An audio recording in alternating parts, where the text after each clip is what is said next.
Assalamualaikum warahmatullahi wabarakatuh. Halo Sobat Dakwah, ketemu lagi dan aku Aisyah dan Naila yang akan menemani kalian selama beberapa menit ke depan di podcast kesayangan kita, The Podcast. Teman-teman, episode kali ini kita bakal ngobrol bareng salah satu laboratorium yang ada di fakultas kita. Kira-kira teman-teman udah bisa nebak belum laboratorium apa? Langsung aja nih ya, kita kenalan dengan mas-masnya dari Laboratorium Haji Umroh. Halo Mas, apa kabar? Alhamdulillah baik, ya. Mungkin boleh kenalan dulu sama sobat-sobat dakwah namanya siapa dan dari prodi apa? Assalamualaikum warahmatullahi wabarakatuh. Perkenalkan, saya Muhammad Irfan Azrian dari Prodi Manajemen Dakwah yang saat ini sebagai koordinator dari Laboratorium Haji Umroh dan ini rekan saya juga. Saya Royan Umar Faruk dari Prodi Manajemen Dakwah sebagai anggota dari Lab Haji dan Umroh. Oke. Nah, karena kita ini lagi dalam rangka kenalan dengan Lab Haji Umroh, boleh nggak sih kita sedikit diceritakan atau sedikit dijelaskan mengenai Laboratorium Lab Haji Umroh nih, Mas? Jadi Laboratorium Haji Umroh itu adalah sebuah lab yang ada di Fakultas Dakwah yang untuk menjembatani bagi mahasiswa-mahasiswa yang ingin mengetahui atau memperdalam terkait bagaimana haji dan umroh itu bisa terjadi. Misal, kan di lab kami itu ada yang namanya layanan konsultasi haji dan umroh. Kan teman-teman fakultas kan mungkin ya ada yang ingin berangkat untuk melaksanakan ibadah umroh maupun haji. Nah, kita itu ada sebagai, apa ya, untuk melayani mereka gitu loh. Misal mereka ingin berkonsultasi terkait, oh bagaimana nanti misal begini-begini, kita itu ada dalam melayani hal itu. Seperti itu. Lalu untuk program kerja yang sedang dilakukan atau yang nantinya akan dilakukan oleh Lab Haji Umroh sendiri itu apa saja sih, Mas? Boleh kita dikasih tahu nih? Untuk program kerja dari laboratorium kami itu banyak, Mbak. Yang pertama yang dekat mendekati ini itu adalah manasik haji cilik. Nah, insya Allah mungkin bakal apa ya, turun atau bakal dilaksanakan di bulan Mei nanti dengan menggandeng, eee, apa ya, instansi-instansi atau sekolah-sekolah seperti TK, SD gitu. Nah, untuk pelaksanaannya itu di aula. Lalu kenapa kita ingin mengadakan proker itu, ya karena kan melihat kebutuhan yang ada saat ini gitu, Pak. Beberapa waktu itu sempat viral yang Gubernur Jawa Barat yang bilang kan bahwasannya kalau anak kecil itu nggak perlu diadakan wisuda, Iya, terus studi tour iya. atau sama manasik haji untuk anak-anak. Nah, menurut saya itu perlu, Mbak. Kenapa saya bilang perlu? Karena ya untuk meningkatkan motivasi mereka, anak-anak itu supaya agar terbawa sampai besar gitu loh. Iya. Karena apalagi anak kecil kan ya, jika ditanamkan misalkan, oh tentang manasik haji ataupun tentang umroh gitu, mereka kan pasti tahu dan akan terbawa sampai besar gitu kan. Nah, misal kalau tidak dilakukan seperti itu, nanti ketika mereka besar mikirnya, "Oh buat apa haji atau umroh itu?" Iya, waktu Gitu kecil kan. aja sudah Ya dibilangin seperti itu ya, Mas, ya ya? gitu. Jadi, eee, tidak lain dan tidak bukan ya karena untuk meningkatkan motivasi mereka. Selain itu mungkin ada lagi, Mas?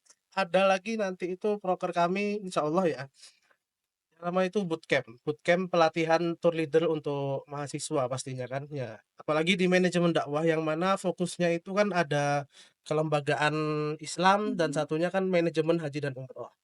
Nah, mengapa kita perlu mengadakan bootcamp itu, yang pasti kan karena ya berdasarkan keperluan dari mahasiswa. Banyak mahasiswa yang ada mahasiswa yang mengeluh gitu, ketika mereka udah semester 6 kan waktunya magang. Nah, Iya. sedangkan di semester 6 itu ada mata kuliah yang namanya itu teori praktik pemandu. Nah, Mmm, jadi kan karena mereka magang yang mana mata kuliah itu kan dikonversikan iya, di jadinya terlewat ya mungkin ya, Mas, itu, ya?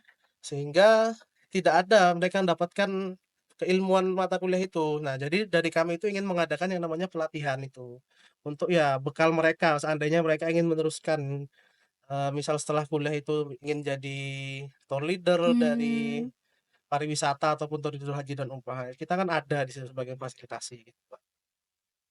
Sudah tadi manasik untuk cilik, terus bootcamp, ada lagi nggak, Mas?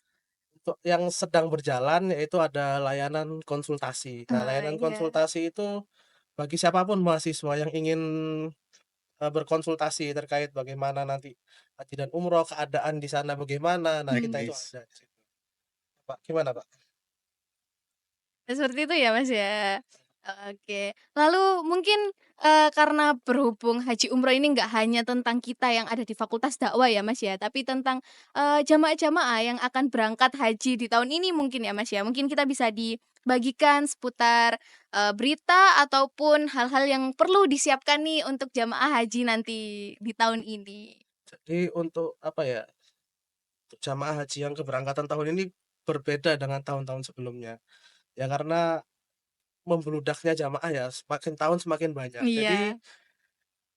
apa, dari pemerintah Arab Saudi itu ada membuat kebijakan yang mana itu kan waktu itu baru diterapkan pada tanggal 13 kemarin, bahwasannya bahwa jamaah Um, keberangkatan entah dari negara manapun ya, yang pasti dari 14 negara itu ada Indonesia termasuk dalamnya India, Bangladesh, karena mereka yang mendominasi kan untuk keberangkatan misal umroh ataupun ibadah haji.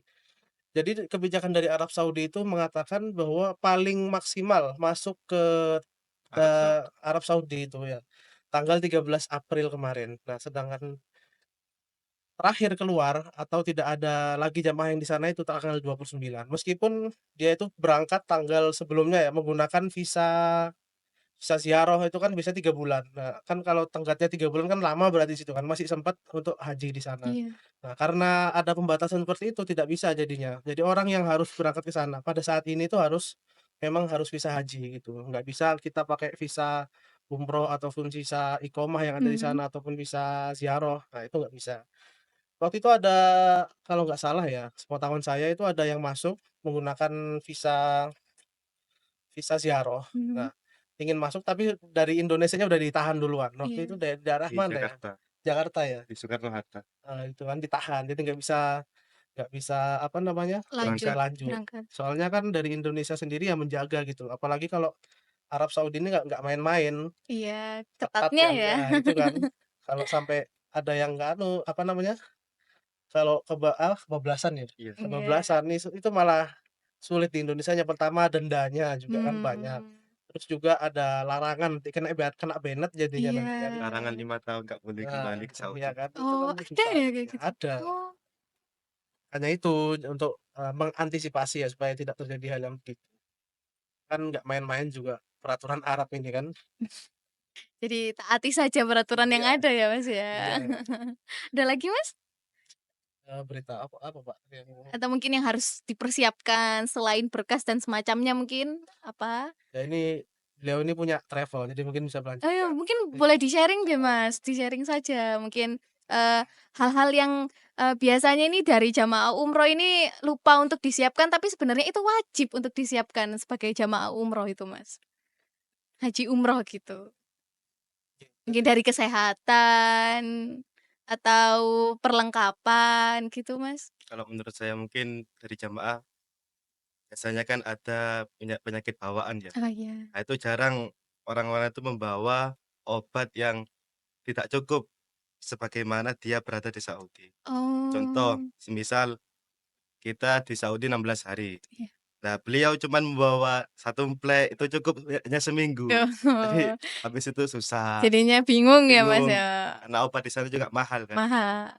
Jadi biasanya harus selalu mempersiapkan lebih baik mempersiapkan kebutuhan pribadi ya gitu ya, Mas. Kemudian Oke. juga terlalu memporsi lah jamaah itu. Mungkin ketika inginlah, benar ingin untuk iktikaf ke masjid, tapi jangan terlalu diporsi. Justru itu Mmm, membuat kesehatan kita itu melemah. menurun, iya, benar benar. Jadi tetap harus paham diri sendiri Ya, lagi ya, Mas, ya. dipahami diri sendiri, bagaimana kan yang tahu kan Diri kita diri kita sendiri sendiri. ya, Mas, ya. Bener. Oke, terima kasih ya Mas, sudah kita di-sharing-sharing soal haji umroh dan sudah dikenalkan nih dengan salah satu laboratorium yang ada di fakultas kita. Terima kasih juga untuk teman-teman yang selalu, menanti episode-episode terbaru dari The Podcast. Oke, terima kasih teman-teman. Saya Aisyah dan Naila pamit undur diri. Wassalamualaikum warahmatullahi wabarakatuh.